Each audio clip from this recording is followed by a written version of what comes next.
Today we're setting up WireGuard VPN inside the Proxmox LXC container so you can securely access your home network from anywhere. We'll configure the server, generate the keys, and at the end, scan a QR code directly from the terminal to connect to your phone. Let's get into it. First, we need to download the OS that we will use in our container. Navigate to your local storage, select templates, and download the latest Debian 13 Trixie standard image. Once it's downloaded, click Create CT in the top right. Set the hostname to WireGuard VPN and set a strong root password.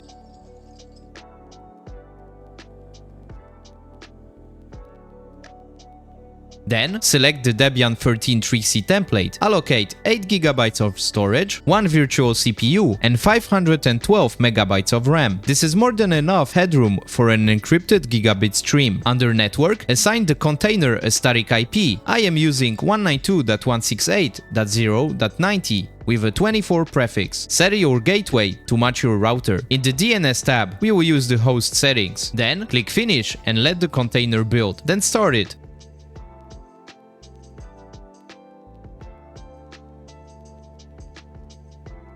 From here on, everything happens inside the container console. Switch to it now and stay there for the rest of the build. Log in as root and input your password. ISSH into the container straight from PowerShell, but it has no actual differences for the configuration. First, we will update the system and install the free tools this build needs.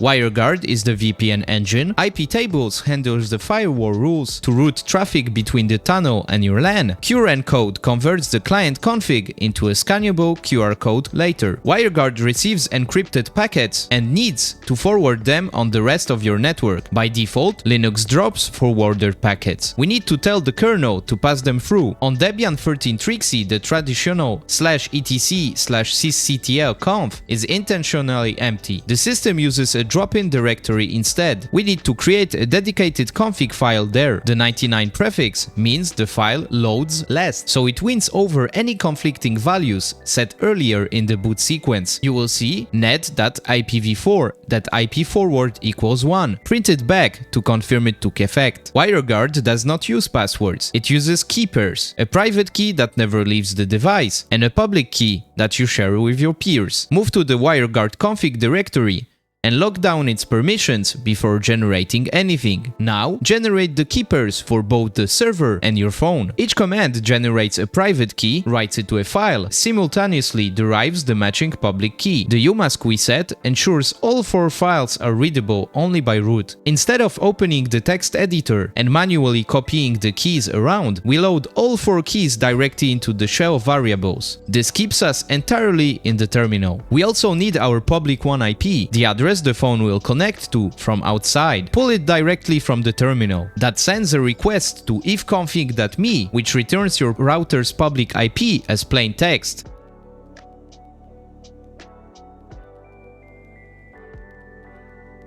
It is now stored in 1_IP. With all 5 variables loaded, write the server config in one shot using a herdoc. The shell expands the variables inline. The real key strings land in the file. Verify the file wrote correctly. The post-up rules activate when the tunnel comes up. They allow forwarding through the WireGuard interface and not outbound traffic through ETH0. Post down removes them cleanly when the tunnel goes down. Now, enable and start the service.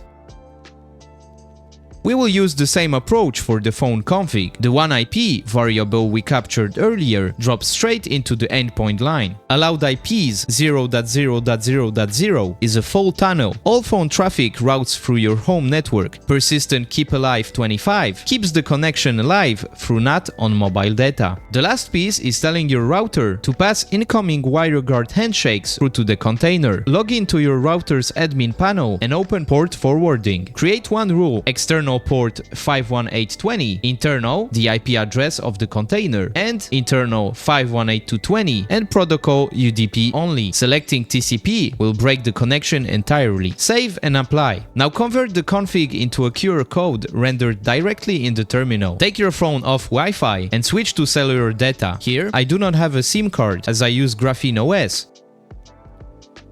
Enable the WireGuard tunnel, choose Create from QR code and scan the grid on your monitor.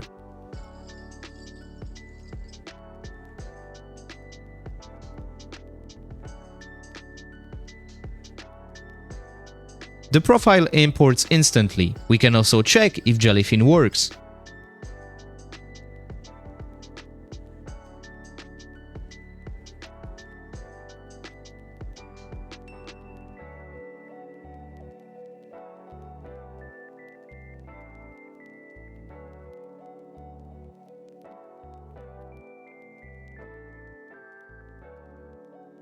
The final test of connectivity is trying to reach your router.